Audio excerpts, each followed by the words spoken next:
ఆచి చికెన్ మసాలా. చారిత్రక కట్టడాలకు అద్భుత శిల్పకళా సంపదకు నిలయం తెలంగాణ.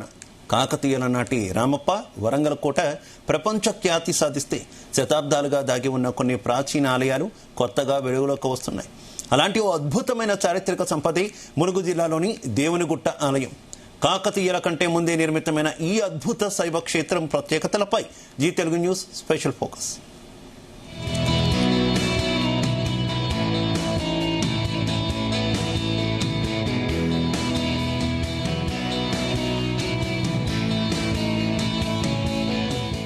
తెలంగాణ రాష్ట్రం కేవలం ప్రకృతి రమణీయతకే కాదు, శతాబ్దాల నాటి చారిత్రక కట్టడాలకు, అద్భుత శిల్పకళా సంపదకు నిలయం.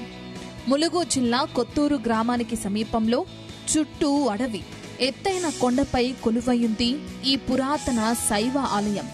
శతాబ్దాలుగా బాహ్య ప్రపంచానికి దూరంగా ప్రకృతి ఒడిలో దాగి ఉన్న ఈ కట్టడం ప్రాచీన భారతీయ నిర్మాణ నైపుణ్యానికి నిలువెత్తు సాక్ష్యంగా నిలుస్తోంది.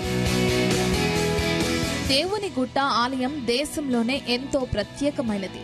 పురావస్తు పరిశోధకుల ప్రకారం ఈ ఆలయం క్రీస్తు శకం 6 లేదా 7వ శతాబ్దానికి చెందినదిగా గుర్తించారు. అంటే సుమారు 1400 సంవత్సరాల క్రితం కట్టిన గుడిగా చరిత్రకారులు చెప్తున్నారు.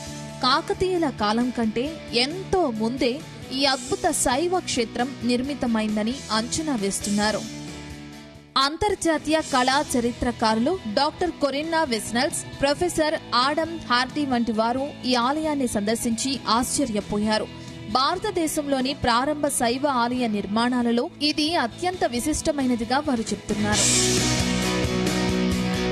ఈ ఆలయం అంతా భారీ పరిణామంలో ఉండే ఇసుక రాతి బండలతో నిర్మితమైంది. ఎటువంటి ఆధునిక క్రెయిన్లు, రవాణా యంత్రాలు లేని ఆ టైంలో ఈ ఆలయాన్ని నిర్మించారు.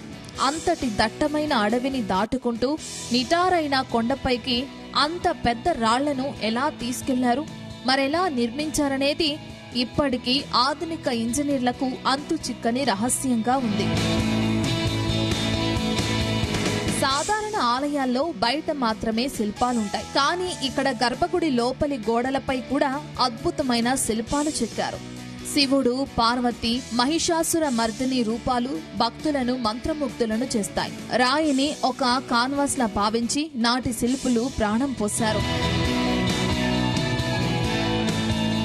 వివిధ రూపాల్లోని వినాయకుని శిల్పాలు, నాట్య భంగిమల్లో ఉన్న నర్తకీ మణులు, ఏనుగులు, సింహాల రూపాలను ప్రతి రాయిపైన ఎంతో నైపుణ్యంతో చెక్కారు.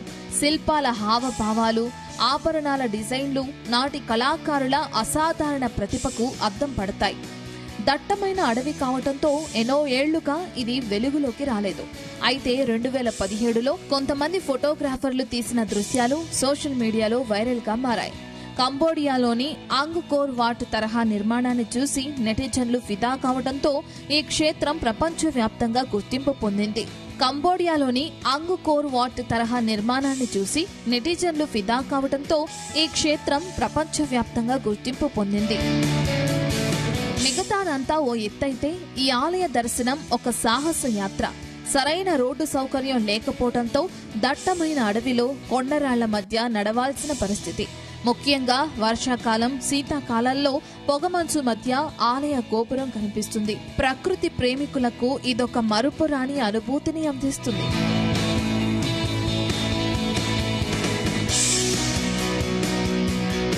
నాటి మేధస్సును, శిల్పకళా చాతుర్యానికి ప్రతీకగా నిలిచింది ఆలయం. ప్రాచీన శిల్పులు మనకు అందించిన అమూల్యమైన కానుక. ప్రభుత్వం మరిన్ని చర్యలు తీసుకుంటే భవిష్యత్తులో ఇది తెలంగాణలోనే ఒక ప్రముఖ ఆధ్యాత్మిక అంతర్జాతీయ పర్యాటక కేంద్రంగా మారనుంది.